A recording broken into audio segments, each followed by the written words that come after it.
ವೀಕ್ಷಕರೇ ನಮಸ್ಕಾರ. ಸುವರ್ಣ ಡಿಜಿಟಲ್ನ point of view with Raghavendra Gudi ಈ ವಿಶೇಷ ಕಾರ್ಯಕ್ರಮಕ್ಕೆ ಸ್ವಾಗತ. ಇವತ್ತು ನಾನು ಕಾರ್ಪೊರೇಟ್ ಜಿಹಾದ್ ವಿಚಾರಕ್ಕೆ ಸಂಬಂಧಪಟ್ಟ ಹಾಗೆ ಇನ್ ಡಿಟೇಲ್ ಆಗಿ ಮಾತನಾಡ್ತಾ ಹೋಗ್ತೀನಿ. ಸಾಕಷ್ಟು ವಿಚಾರಗಳ ಬಗ್ಗೆ ಡಿಸ್ಕಷನ್ ಕೂಡ ನಿಮ್ಮ ಜೊತೆಯಲ್ಲಿ ಮಾಡೋಂಥದ್ದು.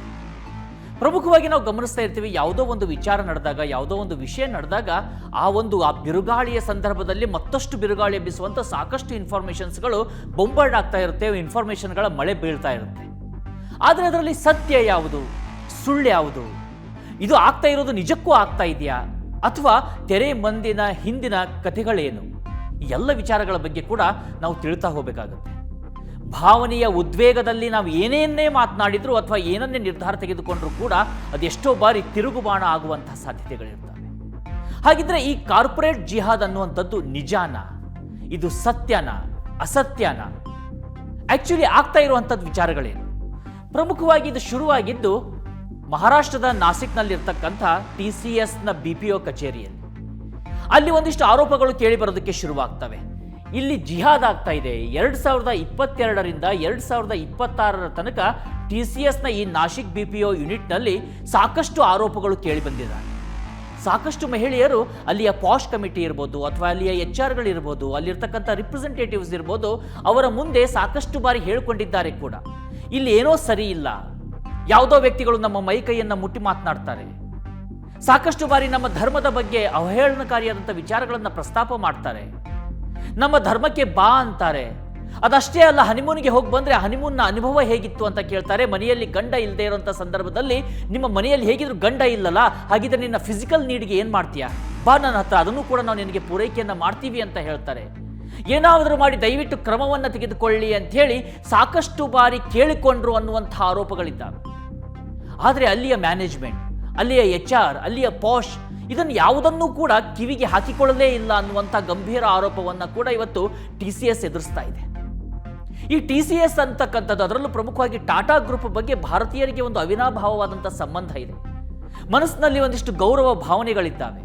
ಅದು ದೇಶದ ಪರವಾಗಿರ್ತಕ್ಕಂಥ ಸಂಸ್ಥೆ, ದೇಶದ ಸಂಸ್ಥೆ, ಬ್ರಿಟಿಷರ ವಿರುದ್ಧ ಭಾರತೀಯರು ತಲೆ ಎತ್ತಿ ನಿಲ್ಲೋದಕ್ಕೆ ಕಾರಣವಾದಂಥ ಒಂದು ಸಂಸ್ಥೆ.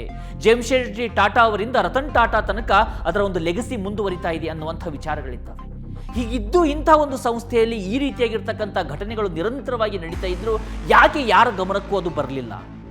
ಕೇವಲ 170 ಜನ ಉದ್ಯೋಗಿಗಳಿರ್ತಕ್ಕಂಥ ಈ ನಾಸಿಕ್ನ BPO ಕಚೇರಿಯಲ್ಲಿ ಇಷ್ಟೆಲ್ಲ ಅವಹೇಳನಕಾರಿ ಅಂತ ಘಟನೆಗಳು ನಡೀತಾ ಇದ್ರು, ಇಷ್ಟೆಲ್ಲ ವಿಚಾರಗಳು ನಡೀತಾ ಇದ್ರು, ಯಾಕೆ ಮ್ಯಾನೇಜ್ಮೆಂಟ್ ಆ ಬಗ್ಗೆ ಗಮನವನ್ನು ಹರಿಸಲಿಲ್ಲ? ಅಲ್ಲಿರ್ತಕ್ಕಂಥ ಜನ ಅಷ್ಟು ಲೋಕಲ್ ಅಡ್ಮಿನಿಸ್ಟ್ರೇಟಿವ್ ಅಷ್ಟು ಪವರ್ಫುಲ್ ಆಗಿತ್ತ? ಇಂಥ ವಿಚಾರಗಳು ಕೂಡ ಈಗ ಪ್ರಶ್ನೆಗೆ ಕಾರಣವಾಗ್ತಾ ಇದ್ದಾವೆ. ಪ್ರಮುಖವಾಗಿ ಇಲ್ಲಿ ಕೇಳಿ ಬಂದಂಥ ಆರೋಪಗಳನ್ನು ನೋಡ್ತಾ ಇದ್ರೆ, ಒಂದು ಕಿರುಕುಳ, ಮಾನಸಿಕ ಹಿಂಸೆ ಮತ್ತು ಧಾರ್ಮಿಕ ಅಪಮಾನ, ಇದು ಪ್ರಮುಖವಾಗಿ ಕೇಳಿ ಬಂದಂಥ ಆರೋಪ. ಅದರಲ್ಲೂ ಪ್ರಮುಖವಾಗಿ ಇಲ್ಲಿರ್ತಕ್ಕಂಥ ವಿಚಾರಗಳೇನಂತ ನೋಡಿದರೆ, ಡ್ಯಾನಿಶ್ ಶೇಖ್ ಅಂತಕ್ಕಂಥ ಒಬ್ಬ ವ್ಯಕ್ತಿ ಅತ್ಯಾಚಾರವನ್ನು ಕೂಡ ಮಾಡಿದ್ದಾನೆ, ಲೈಂಗಿಕ ಕಿರುಕುಳವನ್ನು ಕೊಟ್ಟಿದ್ದಾನೆ, ಮತ್ತು ಮದುವೆಯ ಆಸೆಯಲ್ಲಿ ವಂಚಿಸುವಿಕೆ ಆರೋಪವನ್ನು ಕೂಡ ಆತನ ಮೇಲಿದ್ದಾವೆ. ಅಂದರೆ ಮದುವೆ ಆಗ್ತೀನಿ ಅಂತೇಳಿ ವಂಚಿಸಿದ್ದಾನೆ ಅನ್ನುವಂಥ ಆರೋಪಗಳಿದ್ದಾವೆ. ಆತ ಮದುವೆ ಆಗ್ತೀನಿ ಅಂತ ವಂಚಿಸಿದ್ದಾನೆ ಅನ್ನುವಂಥ ಆರೋಪ ವಿಚಾರದ ಬಗ್ಗೆ ಕೂಡ ಚರ್ಚೆಗಳಾಗ್ತವೆ. ಹಾಗಿದ್ರೆ ಅದು ವೈಯಕ್ತಿಕ ಸಂಬಂಧಕ್ಕೆ ಏನಾದರೂ ಲವ್ ಜಿಹಾದ ಒಂದು ರೂಪವನ್ನು ಕೊಡುವಂಥ ಪ್ರಯತ್ನಗಳಾಯಿತಾ? ಯಾವುದೋ ಒಬ್ಬ ವ್ಯಕ್ತಿ, ಅದರಲ್ಲೂ ಕೂಡ ಒಬ್ಬ ಮುಸ್ಲಿಂ ಸಮುದಾಯದ ವ್ಯಕ್ತಿ, ಒಬ್ಬ ಹಿಂದೂ ಸಮುದಾಯದ ಮಹಿಳೆಗೆ ನಿನ್ನನ್ನು ಮದುವೆ ಆಗ್ತೀನಿ ಅಂತೇಳಿ ಲೈಂಗಿಕವಾಗಿ ಬಳಸಿಕೊಳ್ಳೋದಕ್ಕೆ ಸಾಧ್ಯ ಆಗುತ್ತಾ? ಹಾಗೆ ಬಳಸಿಕೊಳ್ಳೋದಕ್ಕೆ ಅವಕಾಶವನ್ನು ಆ ಮಹಿಳೆ ಕೊಡ್ತಾರಾ? ಇಂಥ ಪ್ರಶ್ನೆಗಳು ಕೂಡ ಇದ್ದಾವೆ. ಅದರ ಜೊತೆಗೆ ಮಾರ್ಚ್ 25, 2021 ಮೊದಲು FIR ದಾಖಲಾಗುತ್ತೆ. ಅಲ್ಲಿ ತನಕ FIR ದಾಖಲಾಗಿರೋದಿಲ್ಲ. ಆರೋಪ ಕೇಳಿ ಬರ್ತಾ ಇರೋದು ಯಾವಾಗಿಂದ? 2022ರಿಂದ ಆರೋಪಗಳು ಕೇಳಿ ಬರ್ತಿದ್ದಾವೆ. ಅಲ್ಲಿ ಇಂಟರ್ನಲ್ ಕಮಿಟಿ ಮುಂದೆ ಕೂಡ ಇದರ ಬಗ್ಗೆ ನಾವು ಪ್ರಸ್ತಾಪವನ್ನು ಮಾಡಿದ್ವಿ ಅಂತೇಳಿ ಮಹಿಳೆಯರು ಹೇಳ್ತಿದ್ದಾರೆ. ಒಬ್ಬ ಪುರುಷ ಕೂಡ ಆರೋಪವನ್ನು ಮಾಡಿದ್ದಾರೆ, ಧಾರ್ಮಿಕವಾಗಿ ನನ್ನನ್ನು ಒಂದು ಧಾರ್ಮಿಕ ಮತಾಂತರಕ್ಕೆ ಪ್ರಯತ್ನವನ್ನು ಮಾಡಲಾಯಿತು ಅನ್ನುವಂಥ ಆರೋಪಗಳಿದ್ದಾವೆ. ಆದರೆ ಏಪ್ರಿಲ್ ಆರಂಭದಲ್ಲಿ ಮತ್ತೆ 8 FIRಗಳು ದಾಖಲಾಗಿದ್ದಾವೆ. ಒಟ್ಟು 9 FIRಗಳು ಈ ಪ್ರಕರಣಕ್ಕೆ ಸಂಬಂಧಪಟ್ಟ ಹಾಗೆ ದಾಖಲಾಗಿರುವಂಥದ್ದು. ನಾವು ಸೋಷಿಯಲ್ ಮೀಡಿಯಾವನ್ನು ಗಮನಿಸ್ತಾ ಹೋದರೆ ಸಾಕಷ್ಟು ಜನ ಅಲ್ಲಿ ಬಂದು ಹೇಳ್ಕೊಳ್ತಾ ಇದ್ದಾರೆ, ನಮ್ಮ ಮೇಲೆ ಈ ರೀತಿಯೆಲ್ಲ ಆದಂಥ ಕ್ರಮಗಳಾಗ್ತಿತ್ತು, ಏನು ಮಾಡೋದು, ಸಾಲ ಇರುತ್ತೆ, EMIಗಳಿರ್ತವೆ, ಹಣಕಾಸಿನ ಅವಶ್ಯಕತೆ ಇರುತ್ತೆ, ಹೀಗಾಗಿ ನಮಗೆ ಇದರ ಬಗ್ಗೆ ಮಾತನಾಡೋದಕ್ಕೆ ಸಾಧ್ಯ ಆಗಲಿಲ್ಲ ಅಂತೇಳಿ. ಹಾಗಿದ್ರೆ ಇಲ್ಲಿರುವಂಥ ಆರೋಪ ಯಾರು? ಪ್ರಮುಖವಾಗಿ ಡ್ಯಾನಿಶ್ ಶೇಖ್, ಆತ ಪ್ರಧಾನ ಆರೋಪಿ. ಆತನ ಮೇಲೆ ಲೈಂಗಿಕ ಕಿರುಕುಳ, ಅತ್ಯಾಚಾರ ಮತ್ತು ವಂಚನೆ ಆರೋಪ ಇದೆ. ಇನ್ನು ತೌಸಿಫ್ ಅತ್ತಾರ್ ಅಂತ ಸಹ ಆರೋಪಿ, ನಿದಾ ಖಾನ್ ಸಹ ಆರೋಪಿ ಆಗಿರೋಂಥವ್ರು. ಪ್ರಾರಂಭದಲ್ಲಿ ಈಕೆ HR ಅಂತ ಹೇಳಲಾಗ್ತಾ ಇತ್ತು, HR ಹೆಡ್ ಅಂತ ಹೇಳಲಾಗ್ತಾ ಇತ್ತು. ಆದರೆ TCS ವರ್ಷನ್ ಬೇರೆ. ಆ ರೀತಿಯಾಗಿ ಹೇಳಾಗ್ತಾ ಇದ್ದಂಥ ಈಕೆಯನ್ನು ಕೂಡ ಈಕೆಯ ಮೇಲೆ ಬಂಧನದ ವಾರೆಂಟ್ ಇದೆ. ಆದರೆ ಅವತ್ತು ಪರಾರಿಯಾಗಿರುವಂಥ ನಿಧಾ ಖಾನ್ ಇವತ್ತಿನವರೆಗೂ ಪತ್ತೆ ಇಲ್ಲ. ಆಕೆ ಆಂಟಿಸಿಪೇಟರಿ ಬೇಲಿಗೆ ಕೂಡ ಅಪ್ಲೈಯನ್ನು ಮಾಡಿದ್ಲು. ಆದರೆ ಕೋರ್ಟ್ ಅದನ್ನು ಈಗ ನಿರಾಕರಣೆ ಮಾಡಿದೆ. ಯಾವುದೇ ಕಾರಣಕ್ಕೂ ಈ ವಿಚಾರದಲ್ಲಿ ಆಂಟಿಸಿಪೇಟರಿ ಬೇಲನ್ನು ಕೊಡೋದಿಲ್ಲ ಅಂತ ಹೇಳಿ. ಆ ಆಂಟಿಸಿಪೇಟರಿ ಬೇಲ್ಗೂ ಕೂಡ ಆಕೆ ಕೊಟ್ಟಂಥ ಕಾರಣ ಅಂದರೆ, ನಾನು 2 ತಿಂಗಳ ಗರ್ಭಿಣಿ ಇದ್ದೇನೆ, ಗರ್ಭಿಣಿ ಆದ ಕಾರಣದಿಂದಾಗಿ ನನಗೆ ಎಕ್ಸೆಪ್ಷನ್ ಕೊಡಿ, ಬಂಧಿಸಬೇಡಿ ಅಂತ ಹೇಳಿ. ಆಕೆಯ ಪತಿಯನ್ನ ವಿಚಾರಣೆ ಮಾಡಿದಾಗ ಪೊಲೀಸರು ಆತ ಒಂದು ಅಡ್ರೆಸ್ ಅನ್ನ ಕೊಡ್ತಾನೆ. ಆ ಲೊಕೇಶನ್ ಹಾಕಿಕೊಂಡು ಹೋದ್ರೆ ಆ ಮನೆ ಲಾಕ್ ಆಗಿರುತ್ತೆ. ಸುಳ್ಳು ಲೊಕೇಶನ್ ಅನ್ನ ಕೊಟ್ಟಂತ ಆರೋಪ ಕೂಡ ಆಕೆಯ ಗಂಡನ ಮೇಲಿದೆ. ಆಕೆ ತಪ್ಪು ಮಾಡಿದ್ದಾಳೋ ಮಾಡಿಲ್ಲವೋ ಅದನ್ನು ಕೋರ್ಟ್ ನಿರ್ಧಾರ ಮಾಡುತ್ತೆ. ಆದರೆ ಎಸ್ಕೇಪ್ ಆಗುವಂಥ ವಿಚಾರಗಳು ಬಂದಾಗ, ಅಲ್ಲಿಂದ ಪರಾರಿ ಆಗ್ತಾಳೆ ಅನ್ನುವಂಥ ವಿಚಾರಗಳು ಬಂದಾಗ ಸಾಕಷ್ಟು ಇಲ್ಲಿ ಮತ್ತೊಂದಿಷ್ಟು ಈ ಸಂಶಯ ಮತ್ತಷ್ಟು ಗಟ್ಟಿ ಆಗ್ತಾ ಹೋಗುತ್ತೆ. ಈ ನಿಧಾ ಖಾನ್ ಮೇಲೆ ಮತ್ತೊಂದು ಆರೋಪ ಇದೆ. ದೆಹಲಿ ಬಳಿಯಲ್ಲಿ ಆದಂಥ ಒಂದು ಬಾಂಬ್ ಸ್ಫೋಟ ಏನಿತ್ತು, ಆ ಸ್ಫೋಟದ ಪ್ರಮುಖ ಆರೋಪಿಯಾಗಿರುವಂಥ ಒಬ್ಬ ವೈದ್ಯ ಏನಿದ್ರು, ಆ ವೈದ್ಯ ಜೊತೆಯಲ್ಲಿ ಈಕೆಗೆ ನಂಟಿತ್ತು ಅನ್ನುವಂಥ ಆರೋಪಗಳು ಕೂಡ ಇದ್ದಾವೆ. ಇವೆಲ್ಲವೂ ಸತ್ಯವು ಅಥವಾ ಸೋಷಿಯಲ್ ಮೀಡಿಯಾ ಸೃಷ್ಟಿ ಮಾಡಿರ್ತಕ್ಕಂಥ ಕಾಗಕ್ಕ ಗುಬ್ಬಕ್ಕನ ಕಥೆಗಳು ಯಾವುದೂ ಕೂಡ ಸ್ಪಷ್ಟವಾಗಿಲ್ಲ. ಯಾಕಂದರೆ ಈಕೆ ಇಲ್ಲಿಂದ ಪರಾರಿಯಾಗಿದ್ದಾಳೆ. ತನಿಖೆ ಆಗುವವರೆಗೂ ಕೂಡ ಆದರೂ ಅವಳು ಏನಾದರೂ ಸಿಕ್ಕಿದ್ರೆ ತನಿಖೆ ಆಗ್ತಾ ಇತ್ತು. ಅವಳು ತಪ್ಪು ಮಾಡಿದರೆ ಅವಳಿಗೆ ಶಿಕ್ಷೆ ಆಗುತ್ತೆ, ತಪ್ಪು ಮಾಡಿಲ್ಲ ಅಂದರೆ ಅವಳಿಗೆ ರಿಲೀಸ್ ಆಗುತ್ತೆ. ಆದರೆ ಎಸ್ಕೇಪ್ ಆಗಿದ್ದಾಳೆ ಈಕೆ.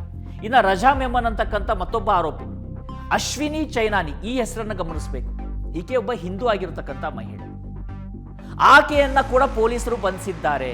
ಅಂದ್ರೆ ಇಲ್ಲಿ ಕೇವಲ ಒಂದು ಧರ್ಮದವರನ್ನ ಟಾರ್ಗೆಟ್ ಮಾಡ್ತಿದ್ದಾರೆ ಅಂತ. ಈಕೆಯನ್ನ ಬಂಧಿಸೋದಕ್ಕೆ ಕಾರಣ ಅಂದ್ರೆ ಇವಳು ಕೂಡ ಪಾಶ್ ಕಮಿಟಿಯಲ್ಲಿ ಇರ್ತಾಳೆ. ಆದ್ರೆ ಈಕೆ ಈ ಆರೋಪಗಳನ್ನು ಮಹಿಳೆಯರು ಮಾಡಿದಾಗ ಅದನ್ನು ನೆಗ್ಲಿಜೆನ್ಸ್ ಮಾಡಿರೋ ಕಾರಣದಿಂದಾಗಿ ಈಕೆಯನ್ನ ಕೂಡ ಈಗ ಅರೆಸ್ಟ್ ಮಾಡಿರುವಂಥದ್ದು. ಈಕೆ ಮೇಲೆ ಇರುವಂತಹ ಆರೋಪಗಳಂದ್ರೆ ಈ ರೋಜಾ ಅಂದ್ರೆ ಈ ರಂಜಾನ್ ಸಂದರ್ಭದಲ್ಲಿ ರೋಜಾ ಇಟ್ಟುಕೊಳ್ಳೋದಕ್ಕೆ ಅವಕಾಶವನ್ನ ಮಾಡಿಕೊಡ್ತಿದ್ರು, ಇಫ್ತಾರ್ ಪಾರ್ಟಿಯನ್ನ ಮಾಡಲಾಗ್ತಾ ಇತ್ತು, ಜೊತೆಗೆ ಎಷ್ಟೋ ಬಾರಿ ಹಿಜಾಬನ್ನ ಹೇಗೆ ಹಾಕಿಕೊಳ್ಳಬೇಕು ಅನ್ನುವಂಥ ಟ್ರೈನಿಂಗ್ ಅನ್ನ ಕೂಡ ಅಲ್ಲಿ ಕೊಡ್ಲಾಗ್ತಾ ಇತ್ತು. ಇಂಥೆಲ್ಲ ಆರೋಪಗಳಿದ್ದಾವೆ. ಆದರೆ FIR ಅಲ್ಲಿ ಇರ್ತಕ್ಕಂಥ ಆರೋಪಗಳು, ಸೋಷಿಯಲ್ ಮೀಡಿಯಾದಲ್ಲಿ ಇರ್ತಕ್ಕಂಥ ಆರೋಪಗಳು ಸಾಕಷ್ಟು ಸಾಮ್ಯತೆಯೂ ಇದೆ.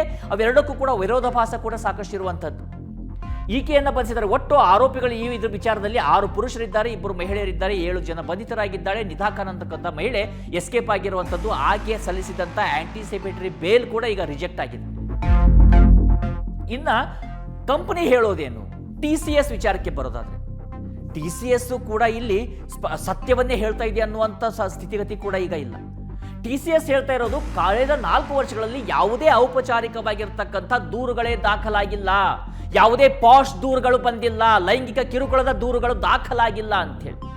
ದಾಖಲೆ ಯಾಕಾಗಿಲ್ಲ ಅನ್ನುವಂಥ ಪ್ರಶ್ನೆಗಳಿದ್ದಾವೆ. ಈಗ ಇಷ್ಟು ದಿನ ಆರೋಪ ಬರ್ತಾ ಇರುವಂಥದ್ದೇನೋ ಅಲ್ಲಿದ್ದಂಥ ಒಂದು ನೆಕ್ಸಸ್ ಅನ್ನ ಮಾಡಿಕೊಂಡಿದ್ರು. ನೆಕ್ಸಸ್ ಅನ್ನ ಮಾಡಿಕೊಂಡು ಲವ್ ಜಿಹಾದ್ ಮಾಡೋದಕ್ಕೋಸ್ಕರ, ಕಾರ್ಪೊರೇಟ್ ಜಿಹಾದ್ ಮಾಡೋದಕ್ಕೋಸ್ಕರ ಯಾವುದೇ ಆರೋಪಗಳು ತಮ್ಮನ್ನು ದಾಟಿ ಮೇಲೆ ಹೋಗದಾಗೆ ತಡಿತಾ ಇದ್ರು ಅಂತ ಹೇಳಿ. ಆದರೆ ಕಾರ್ಪೊರೇಟ್ ಜಗತ್ತಿನಲ್ಲಿ ಕೆಲಸ ಮಾಡುವಂಥವ್ರಿಗೆ ಗೊತ್ತಿರುತ್ತೆ ಯಾವ್ಯಾವ ಕಾರ್ಪೊರೇಟ್ನಲ್ಲಿ ಹೇಗೆ ನಿಯಮಗಳಿದ್ದಾವೆ. ಕೆಲವೊಂದಿಷ್ಟು ಕಾರ್ಪೊರೇಟ್ಗಳಲ್ಲಿ ಏನಿರುತ್ತೆ ಅಂದರೆ ಯಾವುದೇ ಒಬ್ಬ ಸಾಮಾನ್ಯ ಎಂಪ್ಲಾಯಿ ಕೂಡ ಅಲ್ಲಿಯ CEOಗೂ ಕೂಡ ಮೇಲ್ ಹಾಕಬಹುದು. ಆ ರೀತಿಯಂಥ ಅವಕಾಶ ಇರುತ್ತೆ. ಅಂತ ಅವಕಾಶ TCS ನಲ್ಲಿ ಇತ್ತಾ ಇಲ್ವಾ ಅನ್ನುವಂಥ ಪ್ರಶ್ನೆಗಳ ಜೊತೆಗೆ TCS ಹೇಳ್ತಾ ಇರುವಂಥ ವಿಚಾರ ಅಂದರೆ ಕಳೆದ 4 ವರ್ಷಗಳಲ್ಲಿ ಯಾವುದೇ ಔಪಚಾರಿಕ ದೂರುಗಳೇ ದಾಖಲಾಗಿಲ್ಲ. ಸದ್ಯಕ್ಕೆ ಡೆಲಾಯ್ಟೆ ಮತ್ತು ಟ್ರೆಲೈಗಲ್ ಅಂತಕ್ಕಂಥ ಸ್ವತಂತ್ರ ಸಂಸ್ಥೆಗಳು ತನಿಖೆಗೆ ನಮಗೆ ಸಹಕಾರ ಕೊಡ್ತಿದ್ದಾವೆ. ನಾವು ಕೂಡ ಇಂಟರ್ನಲ್ ತನಿಖೆ ಮಾಡ್ತಾ ಇದ್ದೀವಿ, ಅವರೆಲ್ಲರನ್ನ ಸಸ್ಪೆಂಡ್ ಮಾಡಿದ್ದೀವಿ ಅಂತ ಹೇಳಿ. ಇಲ್ಲಿ 2 ವಿಚಾರಗಳು ಬರ್ತಾ ಇದ್ದಾವೆ. ಒಂದು, ಅಷ್ಟು ಇನೋಸೆನ್ಸ್ ಆಗಿತ್ತಾ ಈ TCSನ ಆ ಮ್ಯಾನೇಜ್ಮೆಂಟ್ ಅಂತಕ್ಕಂಥದ್ದು? ಅವ್ರಿಗೆ ತಮ್ಮ ಸಂಸ್ಥೆಯಲ್ಲೇ ಏನಾಗ್ತಾ ಇದೆ ಗೊತ್ತೇ ಆಗ್ಲಿಲ್ವಾ? ಅಥವಾ ಇದು ಜಾಣ ಕುರುಡ? ಅಥವಾ ಅಲ್ಲಿ ಅವ್ರು ಹೇಳಿದ್ದೇ ಸತ್ಯನಾ? 3 ಪ್ರಶ್ನೆಗಳಿದ್ದಾವೆ.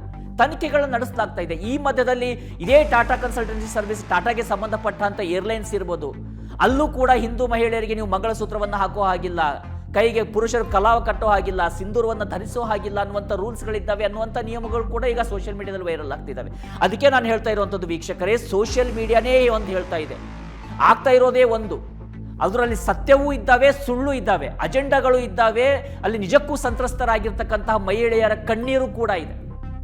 ಆದರೆ ಯಾವುದು ಸತ್ಯ ಸುಳ್ಳು ಅನ್ನೋದಕ್ಕೆ ತನಿಖೆ ಸಂಪೂರ್ಣ ಕೊನೆಯ ಹಂತದವರೆಗೆ ನಿಷ್ಪಕ್ಷಪಾತವಾದಂಥ ನಡೆದಾಗ ಮಾತ್ರ ಅದರ ಸಂಪೂರ್ಣ ರೂಪ ಬದಲಾಗ್ತಾ ಹೋಗುತ್ತೆ. ಇದರಲ್ಲಿ ಬೇರೆ ಅಜೆಂಡಾಗಳಿದ್ದಾವ ಅಥವಾ ಮಹಿಳೆಯರನ್ನ ಭಯ ಬೀಳಿಸುವಂಥ ಪ್ರಯತ್ನಗಳಾಗ್ತಿದ್ದಾವ? ಮಹಿಳೆಯರ ಮೇಲೆ ಇಷ್ಟೆಲ್ಲ ಘಟನೆಗಳು ನಡೀತಾ ಇದ್ರು, ಕಾರ್ಪೊರೇಟ್ ಸಂಸ್ಥೆಗಳು ತಮ್ಮ ಕಣ್ಣು ಕಿವಿಯನ್ನ ಮುಚ್ಚಿಕೊಂಡಿದ್ದಾವ? ಓಕ್ ಆಗ್ತಾ ಇದ್ದಾವ ಭಾರತೀಯ ಕಾರ್ಪೊರೇಟ್ ಸಂಸ್ಥೆಗಳು ಕೂಡ. ಅಮೆರಿಕಕ್ಕೆ ಆ ಪಿಡುಗಿತ್ತು, ಭಾರತದಲ್ಲಂಥದ್ದೊಂದು ಪಿಡುಗು ಬರ್ತಾ ಇದೆಯಾ? ಹೀಗೆ ಪ್ರಶ್ನೆಗಳು ಸಹಜವಾಗಿ ಮೂಡ್ತಾ ಇದ್ದಾವೆ. ಇದರ ಮಧ್ಯದಲ್ಲಿ ಮತ್ತೊಂದು ಸಂಸ್ಥೆ ಕೂಡ ಈಗ ಮುನ್ನೆಲೆಗೆ ಬಂದಿರುವಂಥದ್ದು. ಒಂದು ಕಡೆ TCSನ ತನಿಖೆ ನಡೀತಾ ಇದೆ, ಮತ್ತೊಂದು ಕಡೆ ಲೆನ್ಸ್ಕಾರ್ಟ್ ಅಂತಕ್ಕಂಥದ್ದು ಸುಮಾರು ಇವತ್ತು $5 to $6 ಬಿಲಿಯನ್ ವ್ಯಾಲ್ಯೂಯೇಷನ್ ಇದೆ ಆ ಕಂಪನಿದು. ಆ ಕಂಪನಿ ಕೂಡ ಇಲ್ಲಿ ವಿನಾಕಾರಣ ಸಿಲ್ಕಾಕೊಂಡಿರುವಂಥದ್ದು. ಅಂದರೆ ತನಗೆ ತಾನೇ ಮಾಡಿದಂಥ ತಪ್ಪುಗಳಿಗೆ ಸುಳ್ಳನ್ನು ಹೇಳ್ತಾ ಈ ಒಂದು ಕಾರ್ಪೊರೇಟ್ ಜಿಹಾದ್ನ ಆರೋಪಗಳೇನು ಬರ್ತಿದ್ದಾವೆ ಅದರ ಒಂದು ಭಾಗವಾಗಿರುವಂಥದ್ದು ಲೆನ್ಸ್ಕಾರ್ಟ್. ಇವತ್ತು ಲೆನ್ಸ್ಕಾರ್ಟ್ನಲ್ಲಿ ಒಂದು ನಿಯಮ ಇರುತ್ತೆ. ಏನು ನಿಯಮ ಅಂದರೆ ಯಾವುದೇ ಕಾರಣಕ್ಕೂ ಪುರುಷರು ಉದ್ದವಾದಂಥ ಪ್ಯಾಂಟನ್ನು ಧರಿಸೋ ಹಾಗಿಲ್ಲ, ಅವ್ರಿಗೆ ಆ್ಯಂಕಲ್ ಇರುವಷ್ಟು ಪ್ಯಾಂಟನ್ನು ಧರಿಸಬೇಕು, ಕುಂಕುಮವನ್ನು ಇಡೋ ಹಾಗಿಲ್ಲ, ತಿಲಕವನ್ನು ಇಡೋ ಹಾಗಿಲ್ಲ, ತಮ್ಮ ಧಾರ್ಮಿಕವಾದಂಥ ಯಾವುದೇ ಟ್ಯಾಟೂವನ್ನು ಧರಿಸೋ ಹಾಗಿಲ್ಲ, ಅಥವಾ ತಮ್ಮ ಧರ್ಮವನ್ನು ತೋರಿಸೋ ಹಾಗೆ ಈ ಒಂದು ಕೂದಲುಗಳನ್ನು ಆ ರೀತಿಯಾಗಿ ಬಿಡೋ ಹಾಗಿಲ್ಲ. ಹೀಗೆ ಸಾಕಷ್ಟು ನಿಯಮಗಳನ್ನು ಪುರುಷರಿಗೆ ಇಡಲಾಗಿತ್ತು. ಮಹಿಳೆಯರ ವಿಚಾರಕ್ಕೆ ಬಂದರೆ ಅವರು ಸಿಂಧೂರ ಧರಿಸಂಗಿಲ್ಲ. ಚಿಕ್ಕದಾದಂಥ ಒಂದು ಡಾಟ್ ಅನ್ನು ಇಟ್ಟುಕೊಂಡ್ರೂ ಕೂಡ ಅವರನ್ನು ಗುರುತಿಸಿ ಅವರ ಪಾಯಿಂಟ್ಗಳನ್ನು ಕಡಿಮೆ ಮಾಡಲಾಗ್ತಾ ಇತ್ತಂತೆ. ಇನ್ನು ಆ ಮಹಿಳೆಯರು ಮಂಗಳಸೂತ್ರ ಧರಿಸೋ ಹಾಗಿಲ್ಲ, ಸಿಂಧೂರ ಧರಿಸಂಗಿಲ್ಲ. ಇಷ್ಟೆಲ್ಲ ನಿಯಮಗಳು ಭಾರತದಲ್ಲಿ ಇರತಕ್ಕಂಥ ಭಾರತೀಯರೇ ಹುಟ್ಟಾಕದಂಥ ಒಂದು ಸಂಸ್ಥೆಯಲ್ಲಿ ಇರಬೇಕಾ? ಆ ವಿಚಾರ ಸೋಷಿಯಲ್ ಮೀಡಿಯಾದಲ್ಲಿ ಚರ್ಚೆಗೆ ಬರ್ತಿದ್ದ ಹಾಗೆ ಪಿಯೂಷ್ ಬನ್ಸಲ್ ಅಲ್ಲಿಯ CEO ಒಂದು ಟ್ವೀಟ್ ಅನ್ನ ಮಾಡ್ತಾರೆ. ಇದು ನನಗೆ ಗೊತ್ತೇ ಇರಲಿಲ್ಲ, ಫೆಬ್ರವರಿಯಲ್ಲಿ ನಾವು ಒಂದು ಟ್ರೈನಿಂಗ್ ಮಟೀರಿಯಲ್ ಅಂತ ಮಾಡಿದ್ದು ಅಂತ ಹೇಳಿ. ಆದರೆ ಅವ್ರು ಹೇಳ್ತಾ ಇರೋದು ಸುಳ್ಳು ಅಂತೇಳಿ ಮತ್ತೆ ಸೋಷಿಯಲ್ ಮೀಡಿಯಾದಲ್ಲಿ ಸಾಕಷ್ಟು ಅದಕ್ಕೆ ಕೌಂಟರ್ ಬರ್ತಾ ಹೋಗ್ತವೆ. ಎಷ್ಟೋ ಜನ ಅಲ್ಲಿ ಕೆಲಸ ಮಾಡಿದಂಥ ಎಂಪ್ಲಾಯಿಗಳು ಹೇಳ್ತಾರೆ. ಒಬ್ಬ ವ್ಯಕ್ತಿ ಅಂತೂ ನಾನು ಅಲ್ಲಿಗೆ ಟ್ರೈನಿಂಗಿಗೆ ಹೋಗಿದ್ದೆ, ನನ್ನ ಟ್ರೈನಿಂಗಿಗೆ ಕಳಿಸಿದ್ರು, ನಾನು ಕುಂಕುಮವನ್ನು ಇಡ್ತಾ ಇದ್ದೆ, ಜೊತೆಗೆ ನಾನು ಜಟೆಯನ್ನು ಬಿಟ್ಟಿದ್ದೆ, ಅದು ಆ ಒಂದು ಕಾರಣದಿಂದಾಗಿ ನನ್ನನ್ನು ಕೆಲಸದಿಂದ ತೆಗೆದು ಹಾಕಲಾಯಿತು ಅಂತ ಹೇಳ್ತಾರೆ. ಆದರೆ ಇದೇ ಕಂಪನಿಯಲ್ಲಿ ಹಿಜಾಬನ್ನು ಧರಿಸಬಹುದು, ಟರ್ಬನನ್ನು ಸಿಖ್ರು ಧರಿಸಬಹುದು, ಆದರೆ ಹಿಂದೂಗಳು ತಮ್ಮ ನಂಬಿಕೆಗೆ ಬೇಕಾಗಿರ್ತಕ್ಕಂಥ ಯಾವುದೇ ವಿಚಾರಗಳನ್ನು ಧರಿಸೋ ಹಾಗಿಲ್ಲ ಅನ್ನುವಂಥ ಫಸ್ಟ್ ಸುಳ್ಳು ಹೇಳುವಂಥ ಪ್ರಯತ್ನಗಳಾಗ್ತವೆ. ತದನಂತರದಲ್ಲಿ ಕಂಪನಿ ಸ್ಪಷ್ಟೀಕರಣ ಕೊಡುವಂಥ ಪ್ರಯತ್ನ ಆಗುತ್ತೆ. ಆದರೆ ಯಾವಾಗ ಇದು ಒಂದು ದೊಡ್ಡ ಮಟ್ಟದ ಆಂದೋಲನವಾಗಿ ಪರಿವರ್ತನೆ ಆಗೋದಕ್ಕೆ ಶುರುವಾಗುತ್ತೆ, ಕಂಪನಿ ತನ್ನ ಸಂಪೂರ್ಣವಾಗಿರ್ತಕ್ಕಂಥ ಆ ಡ್ರೆಸ್ ಕೋಡ್ ನಿಯಮವನ್ನು ಮತ್ತೆ ಅಪ್ಡೇಟ್ ಮಾಡುತ್ತೆ. ಈ ಬಾರಿ ಅದೇ ಸಂಸ್ಥೆ ಹೇಳ್ಕೊಂಡಿದೆ, ನಾವೆಲ್ಲವನ್ನ ಕೂಡ ಅಲೌ ಮಾಡ್ತೀವಿ, ನಾವು ಕೂಡ ಎಲ್ಲ ಧರ್ಮಗಳಿಗೂ ಕೂಡ ಸಮಾನವಾದಂಥ ಗೌರವವನ್ನು ಕೊಡ್ತೀವಿ ಅಂತೇಳಿ. ಒಂದು ಕಡೆ TCS ಅಷ್ಟು ದೊಡ್ಡ ಮಟ್ಟದಲ್ಲಿ ಸದ್ದಾಗ್ತಾ ಇದೆ, ನೆಗೆಟಿವ್ ಆಗಿ ಸದ್ದಾಗ್ತಾ ಇದೆ. ಇಲ್ಲಿ ಇಲ್ಲಿ ಬರ್ತಾ ಇದ್ರೆ ನಾವು ನೋಡ್ತಾ ಇದ್ದೀವಿ ಲೆನ್ಸ್ಕಾರ್ಟ್ ಕೂಡ ಇಂಥದ್ದೊಂದು ಆಗ್ತಾ ಇದೆ ಅಂತೇಳಿ. ಜೊತೆಗೆ ಇದೇ ಒಂದು ಲೆನ್ಸ್ಕಾರ್ಟ್ ಪಿಯೂಷ್ ಜೊತೆಯಲ್ಲಿ ಶಾರ್ಕ್ ಟ್ಯಾಂಕ್ನಲ್ಲಿ ಇದ್ದಂಥ ನಮಿತಾ ಥಾಪರ್ ಕೂಡ ಇಲ್ಲಿ ದೊಡ್ಡ ವಿವಾದಕ್ಕೆ ಕಾರಣವಾಗಿದ್ದಾರೆ. ನಮಿತಾ ಥಾಪರ್ ಹೇಳಿದ್ದೇನೆಂದರೆ, ಈ ನಮಾಜನ್ನು ಮಾಡೋದ್ರಿಂದ ಮಹಿಳೆಯರ ರಕ್ತ ಸಂಚಲನ ವೃದ್ಧಿಯಾಗುತ್ತೆ ಅಂತ ಹೇಳಿದಂಥ ಹೇಳಿಕೆ, ಅವರು ಶಾರ್ಕ್ ಟ್ಯಾಂಕ್ನಲ್ಲಿ ಕೊಟ್ಟಂಥ ಹೇಳಿಕೆಗಳು, ಜೊತೆಗೆ ಪಿಯೂಷ್ ಬನ್ಸಾಲ್ ಜೊತೆಯಲ್ಲಿ ಆಡಿದಂಥ ಆ ಒಂದು ಮಾತುಕತೆಗಳು ಎಲ್ಲವೂ ವೈರಲ್ ಆಗಿ ಅವರು ಕೂಡ ಇವತ್ತು ಟಾರ್ಗೆಟ್ ಆಗ್ತಾ ಇದ್ದಾರೆ. ಅಲ್ಲೂ ಕೂಡ ಹಿಂದೂ ಫೋಬಿಯಾದ ವಿಚಾರಗಳು ಬರ್ತಾ ಇದ್ದಾವೆ. ಒಂದು ಕಡೆ ಲವ್ ಜಿಹಾದ್, ಮತ್ತೊಂದು ಕಡೆ ಹಿಂದೂ ಫೋಬಿಯಾ. ಹಿಂದೂಗಳು ಮುಖ್ಯವಾಗಿರ್ತಕ್ಕಂಥ ಬಹುಸಂಖ್ಯಾತರಾಗಿರೋ ದೇಶದಲ್ಲಿ ಹಿಂದೂಗಳ ನಂಬಿಕೆಗೆ ವಿರುದ್ಧವಾಗಿ ಸಂಸ್ಥೆಯನ್ನು ಕಟ್ಟಿಕೊಂಡು ಅದನ್ನು ಹಿಂದೂಗಳ ದುಡ್ಡಿನಿಂದಲೇ ನಡೆಸೋದಕ್ಕೆ ಸಾಧ್ಯ ಆಗುತ್ತಾ ಅನ್ನುವಂಥ ಪ್ರಶ್ನೆಗಳು ಮೂಡೋದಕ್ಕೆ ಶುರು ಆಗ್ತಿದ್ದಾವೆ. ಪಿಯೂಷ್ ಬನ್ಸಲ್ ವಿಚಾರಕ್ಕೆ ಬಂದರೆ, ಒಂದು ಹಿಂದೂ ಫೋಬಿಕ್ ನಡೆ ವಿರುದ್ಧ ಸೋಷಿಯಲ್ ಮೀಡಿಯಾಗಳಲ್ಲಿ ದೊಡ್ಡ ಆಕ್ರೋಶವಾಗ್ತಾ ಇದೆ. ಸುಳ್ಳು ಹೇಳ್ತಾ ಇದ್ದಾರೆ ಅನ್ನುವಂಥ ಆರೋಪಗಳು ಸಾಬೀತಾಗ್ತಾ ಇದ್ದಾವೆ. ಹಿಂದೂ ಧಾರ್ಮಿಕ ಜಿನ್ನೆಗಳಾದ ಬಿಂದಿ ಇರ್ಬೋದು, ತಿಲಕ, ಸಿಂಧೂರ, ಕಲಾವ ಅಂದರೆ ಈ ದಾರವನ್ನು ಕಟ್ಕೊಳ್ತಾರಲ್ಲ ಕೈಗೆ, ಆ ರೀತಿಯಾಗಿರ್ತಕ್ಕಂಥದ್ದು, ಇವುಗೆಲ್ಲವನ್ನ ಕೂಡ ನಿಷೇಧ ಆಗಿತ್ತು ಅಲ್ಲಿ ಆ ಸಂಸ್ಥೆಯಲ್ಲಿ. ಹಿಜಾಬ್ ಮತ್ತು ಟರ್ಬನ್ಗೆ ಅನುಮತಿ ಇತ್ತು. ಅದಷ್ಟೇ ಅಲ್ಲ, ಪಿಯೂಷ್ ಏನಿದ್ದಾರೆ CEO ಪಿಯೂಷ್ ಬನ್ಸಲ್ ಅವರ ಪತ್ನಿ ಹಿಂದೆ ಮಾಡಿದಂಥ ಟ್ವೀಟ್ಗಳು ಕೂಡ ಈಗ ವೈರಲ್ ಆಗ್ತಾ ಇದ್ದಾವೆ. ಅದರಲ್ಲೂ ಅವರು ರಾಮನ ವಿರುದ್ಧ ಮಾಡಿದಂಥ ಟ್ವೀಟ್ಗಳು, ಅವರು BJP ವಿರುದ್ಧ ಮಾಡಿದಂಥ ಟ್ವೀಟ್ಗಳು, ಕಾಂಗ್ರೆಸ್ ವಿರುದ್ಧ ಮಾಡಿದಂಥ ಟ್ವೀಟ್ಗಳು, ಆ ಪರವಾಗಿ ಮಾಡಿದಂಥ ಟ್ವೀಟ್ಗಳು, ರಾಮ್ ಜೇಠ್ಮಲಾನಿ ಅವರ ಹೆಸರನ್ನು ಉಲ್ಲೇಖ ಮಾಡಿ ಆ ರಾಮ ಅನ್ನುವಂಥದ್ದು ಸುಳ್ಳು ಹೇಳೋದಕ್ಕೆ ಅವಕಾಶ ಕೊಡುತ್ತಂತ ಹೇಳಿಕೆಯನ್ನು ಕೂಡ ಅವರ ಪತ್ನಿ ಕೊಟ್ಟಿರ್ತಾರೆ. ಅಂದರೆ ಆ ಇಡೀ ಸಂಸ್ಥೆಯ ಯಥೋಸ್ ಏನಿದೆ, ಬೇಸಿಕ್ ನಂಬಿಕೆಯಲ್ಲಿಯೇ ಹಿಂದೂ ವಿರೋಧಿ ಮನಸ್ಥಿತಿ ಇದೆಯಾ ಅನ್ನುವಂಥ ಪ್ರಶ್ನೆಗಳಾಗ್ತಾ ಇದ್ದಾವೆ. ಇದಕ್ಕೆ ಏನಾಗ್ತಾ ಇದೆ ಅಂದರೆ, ಒಂದೇ ದಿನದಲ್ಲಿ 4 ರಿಂದ 5% ಅವರ ಶೇರ್ ವ್ಯಾಲ್ಯೂಗಳು ಡೌನ್ ಆಗ್ತಾ ಇದ್ದಾವೆ. ಇನ್ನೂ ಡೌನ್ ಆಗುವಂಥ ಸಾಧ್ಯತೆ ಇದೆ. ಸಾಕಷ್ಟು ಜನ ಬಾಯ್ಕಾಟ್ ಲೆನ್ಸ್ಕಾಟ್ ಅನ್ನುವಂಥ ಟ್ರೆಂಡನ್ನು ಮಾಡ್ತಾ ಇದ್ದಾರೆ. ನಮಿತಾ ಥಾಪರ್ ಕೂಡ ಇದರ ಬಿಸಿಯನ್ನು ಅನುಭವಿಸ್ತಾ ಇದ್ದಾರೆ. ಈಗ ಹೇಳ್ಕೊಳ್ತಾ ಇದ್ದಾರೆ, ನಾನು ಹೆಮ್ಮೆಯ ಹಿಂದೂ ಅಂತ ಹೇಳ್ಕೊಳ್ಳೋಂಥ ಪ್ರಯತ್ನಗಳಾಗ್ತಾ ಇದೆ. ಅಂದರೆ ಈ ವೋಕ್ ಅನ್ನುವಂಥದ್ದು ಅಥವಾ ಈ ಮಾಡರ್ನ್ ಅನ್ನುವಂಥದ್ದು ಹಿಂದೂಗಳ ನಂಬಿಕೆ ವಿರುದ್ಧ ನಿಲ್ಲುವಂಥದ್ದೇ ಮಾಡರ್ನ್ ಅನ್ನುವಂಥ ಪ್ರಶ್ನೆಗಳು ಕೂಡ ಇವತ್ತು ಕಾರ್ಪೊರೇಟ್ ವಲಯದಲ್ಲಿ ಕೇಳಿಬರ್ತಾ ಇದ್ದಾವೆ, ಕಾರ್ಪೊರೇಟ್ಗಳ ಮೇಲೆ ಕೇಳಿಬರ್ತಾ ಇದ್ದಾವೆ. ಅದಾದ ಮೇಲೆ ಹಾಗಿದ್ರೆ ನಾವು ಇನ್ನೊಂದು ಭಾಗವನ್ನು ನೋಡೋಣ. ಇಷ್ಟೊತ್ತವರೆಗೂ ನಿಮಗೆ ಸೋಷಿಯಲ್ ಮೀಡಿಯಾದಲ್ಲಿ ಏನಾಗ್ತಾ ಇದೆ, FIRಗಳು ಏನು ದಾಖಲಾಗಿದ್ದಾವೆ ಅಂತ ನೋಡ್ತಾ ಇದ್ರೆ, ಮತ್ತೊಂದು ಸಂಘಟನೆ ಇದೆ, association for protection of civil rights ಅಂತಕ್ಕಂಥ ಒಂದು ಸಂಸ್ಥೆ. ಬಹುತೇಕವಾಗಿ ಸಾಕಷ್ಟು ಮುಸ್ಲಿಮರು ಮತ್ತು ಎಡಪಂಥೀಯರು ಇರ್ತಕ್ಕಂಥ ಒಂದು ಸಂಸ್ಥೆ ಅದು. ಅವರು ತಮ್ಮದೇ ಆದ ರೀತಿಯಲ್ಲಿ ಕೂಡ ಒಂದು ಫ್ಯಾಕ್ಟ್ ಫೈಂಡಿಂಗ್ ಅನ್ನು ಮಾಡೋದಕ್ಕೆ ಪ್ರಯತ್ನವನ್ನು ಪಟ್ಟಿದ್ದಾರೆ. ಒಂದು ಕಡೆ ಸೋಷಿಯಲ್ ಮೀಡಿಯಾದಲ್ಲಿ ಆಗ್ತಾ ಇರುವಂಥ ಅಭಿಯಾನಗಳು, ಸಾಕಷ್ಟು ಜನ ಅದರಲ್ಲಿ ಹಿಂದೂ ಪರವಾಗಿರ್ತಕ್ಕಂಥದ್ದು, ಹಿಂದೂ ಸಂಘಟನೆಗಳಿಗೆ ಸೇರಿರುವಂಥವ್ರು, ಮತ್ತೊಂದು ಕಡೆ ಇನ್ನೊಂದು ಕಡೆ ಮುಸ್ಲಿಮರ ಪರವಾಗಿರ್ತಕ್ಕಂಥದ್ದು ಅಥವಾ ಮುಸ್ಲಿಂ ಸಂಘಟನೆಗಳಿಗೆ ಸೇರುವಂಥವ್ರು ಕೂಡ ಸಾಕಷ್ಟು ಟ್ವೀಟ್ಗಳನ್ನು ಮಾಡ್ತಿದ್ದಾರೆ, ಅಲ್ಲಿ ಚರ್ಚೆಗಳಾಗ್ತಿದ್ದಾವೆ. ಇದರ ಮಧ್ಯದಲ್ಲಿ ಈ ಒಂದು association for protection of civil rights ಅಂತಕ್ಕಂಥ ಈ ಸಂಸ್ಥೆ ಒಂದು ಫ್ಯಾಕ್ಟ್ ಚೆಕ್ ಅನ್ನು ಮಾಡುವಂಥ ಪ್ರಯತ್ನವನ್ನ ಮಾಡಿದೆ. ಅದು ಅವರ ಮೂಗಿನ ನೇರಕ್ಕೆ ಮಾಡಿರುವಂಥದ್ದು. ಹೀಗಾಗಿ ನಾನು ಇಲ್ಲಿ ಹೇಳ್ತಾ ಇರುವಂಥದ್ದು ಏನಂದ್ರೆ, ಸೋಷಿಯಲ್ ಮೀಡಿಯಾ ಏನು ಹೇಳ್ತಿದೆ, TCS ಏನು ಹೇಳ್ತಿದೆ, FIR ಏನು ಹೇಳ್ತಿದೆ, ಈಗ ಈ ಸಂಸ್ಥೆ ಏನು ಹೇಳ್ತಾ ಇದೆ ಅಂತೇಳಿ ಕೊನೆಯ ನಿರ್ಧಾರ ಖಂಡಿತವಾಗಿ ನಿಮಗೆ ಬಿಟ್ಟಿರುವಂಥದ್ದು ಇರುತ್ತೆ. ಈ ತಂಡದ ವರದಿ ಪ್ರಕಾರ ಏಪ್ರಿಲ್ 16, 2026 ಅವರು ನಾಶಿಕ್ಗೆ ಹೋಗಿ ಆ ಸಂಸ್ಥೆಗೆ ಭೇಟಿಯನ್ನು ಕೊಡ್ತಾರೆ. ಅಲ್ಲಿ ಅವರು ಈ ವಕೀಲರಿದ್ದಾರೆ, ಆರೋಪಿಗಳ ಪರವಾಗಿರ್ತಕ್ಕಂತಹ ವಕೀಲರಿದ್ದಾರೆ, ಆ ವಕೀಲರನ್ನ ಮಾತನಾಡಿಸಿದ್ದಾರೆ, ಅವರ ಕುಟುಂಬಸ್ಥರನ್ನ ಮಾತನಾಡಿಸಿದ್ದಾರೆ. ಅದರ ಜೊತೆಗೆ ಆರೋಪಿಗಳ ಪರವಾಗಿರ್ತಕ್ಕಂಥ ವಕೀಲರು, ಸಂಬಂಧಿಕರು, ಸ್ಥಳೀಯ ಪೊಲೀಸರು ಎಲ್ಲರೊಂದಿಗೂ ಕೂಡ ಸಂವಾದವನ್ನು ನಡೆಸಿ ಕೆಲವೊಂದಿಷ್ಟು ಟಿಪ್ಪಣಿಗಳನ್ನು ಮಾಡಿದ್ದಾರೆ. ಅವರ ಪ್ರಕಾರ ನೋಡೋದಾದ್ರೆ ಇದು ಕೇವಲ ವೈಯಕ್ತಿಕವಾಗಿರ್ತಕ್ಕಂಥ ಕಿತ್ತಾಟ ಅಥವಾ ವೈಯಕ್ತಿಕವಾಗಿರ್ತಕ್ಕಂಥ ದಾಳಿಯನ್ನ ಸಂಘಟಿತ ದಾಳಿ ಅಂತ ಬಿಂಬಿಸುವಂಥ ಪ್ರಯತ್ನಗಳಾಗ್ತಿದ್ದಾವೆ. ಲೈಂಗಿಕ ಕಿರುಕುಳ ಆಗಿಲ್ಲ ಅಂತಲ್ಲ, ಆದರೆ ಅದು ವೈಯಕ್ತಿಕವಾಗಿರುವಂಥದ್ದು, ಬದಲಾಗಿ ಇದನ್ನ ಇಡೀ ಒಂದು ಜೆಹಾದ್ ಅಂತ ಮಾಡುವಂಥದ್ದು ಅಥವಾ ಒಂದು ಉಗ್ರಗಾಮಿಗಳ ಕೃತ್ಯ ಅನ್ನುವಂಥ ರೀತಿ ಬಿಂಬಿಸಲಾಗ್ತಾ ಇದೆ. ಆ ರೀತಿ ಆಗ್ತಾ ಇಲ್ಲ. ಜೊತೆಗೆ ಸ್ಥಳೀಯ ಈ ಕಾರ್ಯಸ್ಥಳದ ಸಂಘರ್ಷಣೆಗಳಿಗೆ ಸೀಮಿತವಾಗಿರ್ತಕ್ಕಂಥದ್ದಿದು. ಲವ್ ಜಿಹಾದ್ ಅಥವಾ ಧಾರ್ಮಿಕ ಪರಿವರ್ತನೆ ಷಡ್ಯಂತ್ರದ ಯಾವುದೇ ಪುರಾವೆಗಳು ಇಲ್ಲ ಅನ್ನುವಂಥ ಹೇಳಿಕೆಯನ್ನು ಕೂಡ ಅವರು ಪ್ರಯತ್ನವನ್ನು ಮಾಡ್ತಾರೆ. ಇನ್ನು ನಿದಾ ಖಾನ್ ಅವರನ್ನ ಮಾಸ್ಟರ್ ಮೈಂಡ್ ಅಥವಾ HR ಮ್ಯಾನೇಜರ್ ಅಂತ ಹೇಳಿ ಬಿಂಬಿಸಲಾಗ್ತಾ ಇದ್ರು. TCS ಹೇಳಿರೋ ಪ್ರಕಾರ ಅವರು ಪ್ರೊಸೆಸ್ ಅಸೋಸಿಯೇಟ್ ಆಗಿದ್ದಾರೆ, ಹೀಗಾಗಿ ಅವರು ನೇರವಾಗಿ ಇದರಲ್ಲಿ ಪಾಲ್ಗೊಳ್ಳೋದಕ್ಕೆ ಆಗೋದಿಲ್ಲ ಅನ್ನುವಂಥ ಹೇಳಿಕೆಯನ್ನು ಕೂಡ ಈ ಒಂದು ಫ್ಯಾಕ್ಟ್ ಫೈಂಡಿಂಗ್ ಕಮಿಟಿ ಏನಿದೆ ಅವರು ಕೊಟ್ಟಿರುವಂಥದ್ದು. ಜೊತೆಗೆ TCS ಹೇಳಿರೋ ಹಾಗೆ ನಮಗೆ ಪಾಸ್ಟ್ ದೂರುಗಳು ಅಧಿಕೃತವಾಗಿ ಬಂದಿಲ್ಲ ಅಂತೇಳಿ. ಒಂದು ಕಡೆ TCS ಹೇಳ್ತಿದೆ ಅಧಿಕೃತ ದೂರು ಬಂದಿಲ್ಲ ಅಂತೇಳಿ, ಮತ್ತೊಂದು ಕಡೆ ಅಲ್ಲಿ ಸಂತ್ರಸ್ತರು ಬಂದು FIR ಅನ್ನು ದಾಖಲು ಮಾಡ್ತಿದ್ದಾರೆ. ಇವೆಲ್ಲದರ ಮಧ್ಯದಲ್ಲಿ ರಿಯಾಲಿಟಿ ಏನಾಗ್ತಾ ಇದೆ ಅನ್ನುವಂಥ ಪ್ರಶ್ನೆಗಳು ಇರುವಂಥದ್ದು. ಒಂದು ಕಡೆ ಪೊಲೀಸ್ ತನಿಖೆ, ಇನ್ನೊಂದು ಕಡೆ ಸ್ವತಂತ್ರ ಸಂಸ್ಥೆಗಳು ಹೇಳ್ತಾ ಇರುವಂಥದ್ದು, ಮತ್ತೊಂದು ಕಡೆ ಧಾರ್ಮಿಕ ಮುಖಂಡರು ಹೇಳ್ತಾ ಇರುವಂಥದ್ದು, ಇನ್ನೊಂದು ಕಡೆ ಅಲ್ಲಿ ಕೆಲಸ ಮಾಡಿ ಕಂಪ್ಲೇಂಟ್ ಅನ್ನು ಕೊಟ್ಟಿರುವಂಥವ್ರು ಹೇಳ್ತಾ ಇರುವಂಥದ್ದು, ಮಾಜಿ ಎಂಪ್ಲಾಯಿಗಳು ಹೇಳ್ತಾ ಇರುವಂಥದ್ದು. ಎಲ್ಲವೂ ಗಮನಿಸ್ತಾ ಇದ್ರೆ ಒಂದಂತೂ ಸ್ಪಷ್ಟವಾಗ್ತಾ ಇದೆ, ಸಮಥಿಂಗ್ ಈಸ್ ರಾಂಗ್.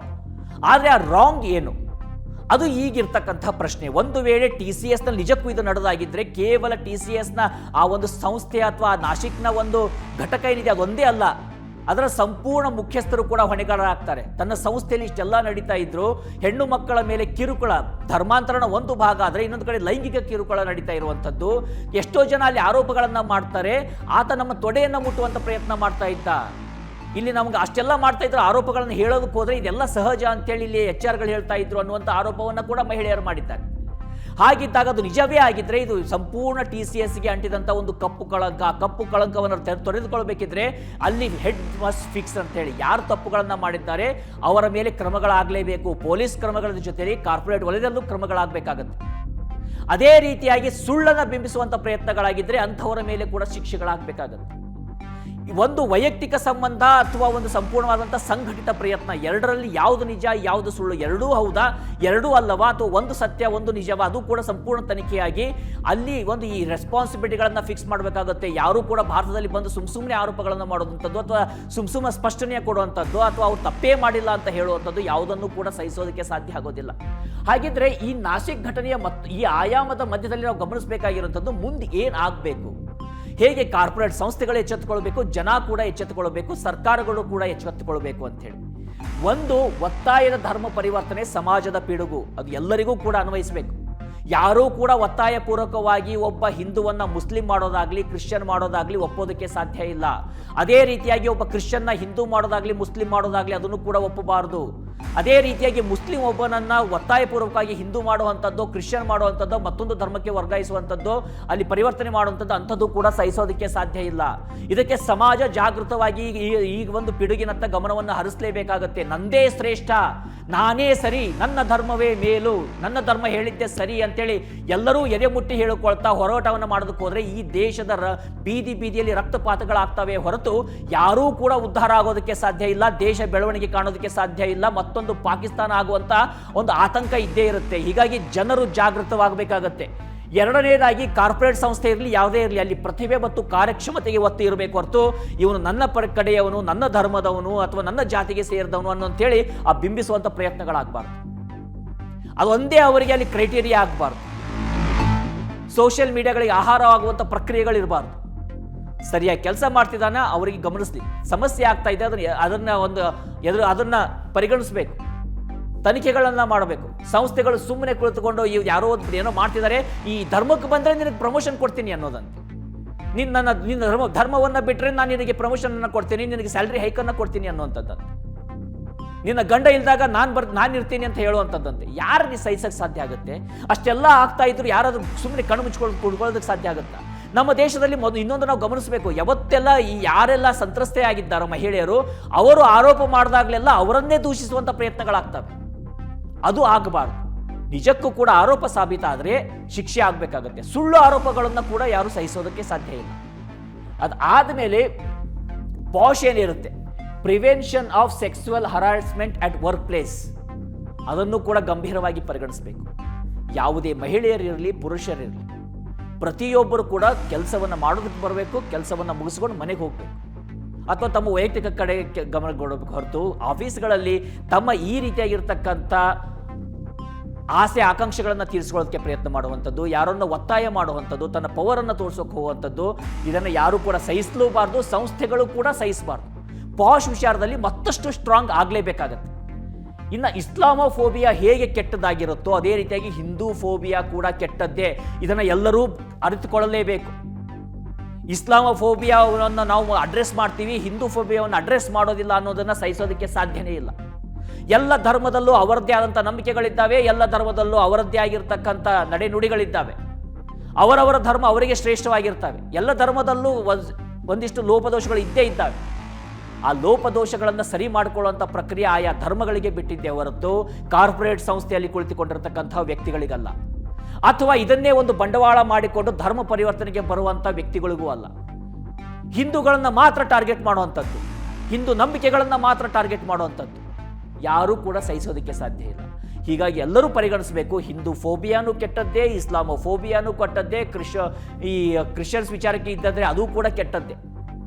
ಎಲ್ಲ ಧರ್ಮಗಳು ಕೂಡ ಅವರದ್ದೇ ಆದಂಥ ನಂಬಿಕೆಗಳಿದ್ದಾವೆ, ಅದನ್ನು ಗೌರವಿಸಬೇಕೇ ಹೊರತು ಯಾರೂ ಕೂಡ ಖಂಡಿಸೋದು ಅಥವಾ ಅದನ್ನೇ ಒಂದು ಬಂಡವಾಳ ಮಾಡಿಕೊಂಡು ಅವರನ್ನು ಮುಗಿಸೋದಕ್ಕೆ ಪ್ರಯತ್ನ ಮಾಡುವಂಥದ್ದನ್ನು ಸಹಿಸೋದಕ್ಕೆ ಸಾಧ್ಯನೇ ಇಲ್ಲ. ಅದನ್ನು ಕೂಡ ಎಲ್ಲರೂ ಗಮನಿಸಬೇಕಾಗತ್ತೆ. ಧಾರ್ಮಿಕ ಸಮಾನತೆ ಅನ್ನುವಂಥದ್ದು ಕೂಡ ಎಲ್ಲರಿಗೂ ಅನ್ವಯ ಆಗಬೇಕು. ನನ್ನ ಸಂಸ್ಥೆ ಇದು, ನಾನು ಇಲ್ಲಿ ನನಗೆ ಬೇಕಾದವ್ರಿಗೆ ಮಾತ್ರ ಒಂದು ಧರ್ಮದವ್ರಿಗೆ ಒಂದು ನಿಯಮವನ್ನು ಇಡ್ತೀನಿ, ಇನ್ನೊಂದು ಧರ್ಮದವರಿಗೆ ಇನ್ನೊಂದು ನಿಯಮವನ್ನು ಇಡ್ತೀನಿ ಅಂದರೆ ಸಹಿಸೋದಕ್ಕೆ ಸಾಧ್ಯ ಇಲ್ಲ. ಲೆನ್ಸ್ಕಾರ್ಟ್ ರೀತಿಯಾಗಿರ್ತಕ್ಕಂಥ ನಿಯಮಗಳನ್ನು ಒಪ್ಪೋದಕ್ಕೂ ಸಾಧ್ಯ ಇಲ್ಲ. ನೀನು ನಿನ್ನ ನಂಬಿಕೆಯನ್ನು ಪಾಲಿಸು, ಆದರೆ ಇವನ ನಂಬಿಕೆಯನ್ನು ಪಾಲಿಸಿದರೆ ನಾನು ಅವನ ಪಾಯಿಂಟ್ಸನ್ನು ಡೌನ್ ಮಾಡ್ತೀನಿ, ಅವನನ್ನು ಕೆಲಸದಿಂದ ತೆಗಿತೀನಿ ಅನ್ನುವಂಥದ್ದು ಒಪ್ಪೋದಕ್ಕೆ ಸಾಧ್ಯ ಇಲ್ಲ. ಏನು ಮಾಡ್ತಿದ್ರೆ ಅಲ್ಟಿಮೇಟ್ ಆಗಿ ಈ ಸಂಸ್ಥೆಗಳು ಈ ರೀತಿಯಾದಂಥ ನಿಯಮಗಳನ್ನು ತಂದು ಭವಿಷ್ಯವನ್ನು ಯಾವ ರೀತಿಯಾಗಿ ಕಟ್ಟಬೇಕಂತ ಇರುವಂಥದ್ದು. ಇವತ್ತು ಭಾರತ ಬೆಳಗ್ತಾ ಇದೆ, ಭದ್ರವಾಗಬೇಕಾಗಿದೆ. ಸಾಕಷ್ಟು ಶತ್ರುಗಳು ಹೊರಗಡೆ ಆಲ್ರೆಡಿ ಇದ್ದಾರೆ, ಒಳಗಡೆ ಇರುವಂಥವ್ರು ಶತ್ರುಗಳ ರೀತಿಯಾಗಿ ಇರಬೇಕಾ? ಅಷ್ಟು ವೈಷಮ್ಯ ಒಬ್ಬರ ಮಧ್ಯದಲ್ಲಿ ಒಬ್ಬರಿಗೆ ಇರಬೇಕಾ? ಇವತ್ತು ಈ ಮುಸ್ಲಿಂ ವಿಚಾರದಲ್ಲಿ ಗಮನಿಸೋದಾದ್ರೂ ಕೂಡ ಎಷ್ಟೋ ಜನ ಮುಸ್ಲಿಮರಿಗೆ ಅನಿಸ್ತಾ ಇರಲ್ಲ, ಪ್ರತಿ ಬಾರಿ ಮುಸ್ಲಿಮರನ್ನೇ ಟಾರ್ಗೆಟ್ ಮಾಡುವಂಥ ವಿಚಾರಗಳು. ನಾನು ಏನು ಮಾಡಿದರೆ ಸರಿ, ಏನು ಮಾಡಿದರೆ ತಪ್ಪು ಅಂತ ಅವರಲ್ಲೂ ಭಾವನೆಗಳು ಬರೋದಿಲ್ವ? ಅದೇ ರೀತಿಯಾಗಿ ಹಿಂದೂಗಳಲ್ಲೂ ಭಾವನೆಗಳು ಬರೋದಿಲ್ವ? ಹಾಗಿದ್ರೆ ಇವೆರಡೂ ಸರಿ ಆಗಬೇಕಾದಾಗ ತಪ್ಪಿತಸ್ಥರಾಗಿರಬೇಕು, irrespective of their caste, religion and everything. ಅದೇ ರೀತಿಯಾಗಿ ಸರಿಯಾಗಿರುವಂಥವ್ರು ಸರಿಯಾಗಿಯೇ ಇರಬೇಕು. ಯಾರಿಗೂ ಕೂಡ ಆ ರೀತಿಯಂಥ ಮನಸ್ಥಿತಿಗಳು ಒಂದು ವಾತಾವರಣವನ್ನು ನಿರ್ವಹಣೆ ಮಾಡೋದಕ್ಕೆ ಬಿಡಬಾರ್ದು, ಅದನ್ನು ಮುಂದುವರಿಸೋದಕ್ಕೂ ಕೂಡ ಬಿಡಬಾರ್ದು. ಅದಾದ ಮೇಲೆ ಧಾರ್ಮಿಕ ಸಮಾನತೆ ಎಲ್ಲರಿಗೂ ಅನ್ವಯವಾಗಬೇಕು, ಜೊತೆಗೆ ಹಿಂದೂ ನಂಬಿಕೆಗಳಿಗೂ ಕೂಡ ಗೌರವ ಮುಖ್ಯವಾಗಿ ಸಿಗಬೇಕಾಗುತ್ತೆ. ಮುಸ್ಲಿಮರ ನಂಬಿಕೆಗೂ ಗೌರವ ಸಿಗಬೇಕು, ಹಿಂದೂಗಳ ನಂಬಿಕೆಗೂ ಗೌರವ ಸಿಗಬೇಕು, ಪ್ರತಿಯೊಬ್ಬರ ನಂಬಿಕೆಗೂ ಕೂಡ ಗೌರವ ಸಿಗಲೇಬೇಕಾಗುತ್ತೆ. ನಿನ್ನ ಗೌರವವನ್ನು ನಾನು ಕಳೆದು ನನ್ನ ಗೌರವವನ್ನು ಹೆಚ್ಚಿಸ್ಕೊಳ್ತೀನಿ ಅನ್ನೋದನ್ನು ಸಹಿಸೋದಕ್ಕೆ ಸಾಧ್ಯ. ಇವೆಲ್ಲಕ್ಕಿಂತ ಅತಿ ದೊಡ್ಡದಂದರೆ ದೇಶದ ಒಗ್ಗಟ್ಟು, ದೇಶದ ಭದ್ರತೆ ಮತ್ತು ದೇಶದ ಬೆಳವಣಿಗೆ. ನಾವೆಲ್ಲರೂ ಕೂಡ ಒಂದು ಪಣವನ್ನು ತೊಡಬೇಕಾಗುತ್ತೆ ವೀಕ್ಷಕರೇ.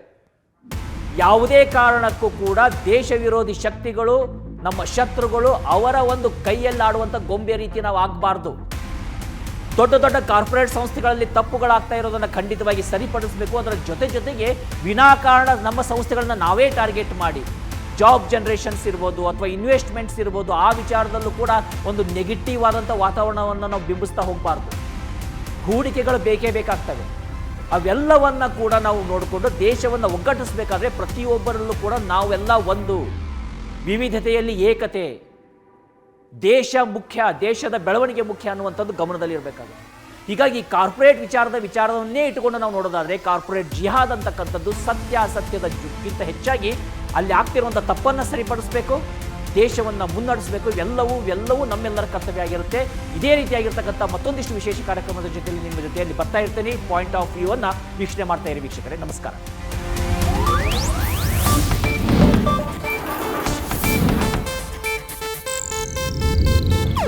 ಇದು ಏಷ್ಯಾನೆಟ್ ನ್ಯೂಸ್ ನೆಟ್ವರ್ಕ್ ಪ್ರಸ್ತುತಿ.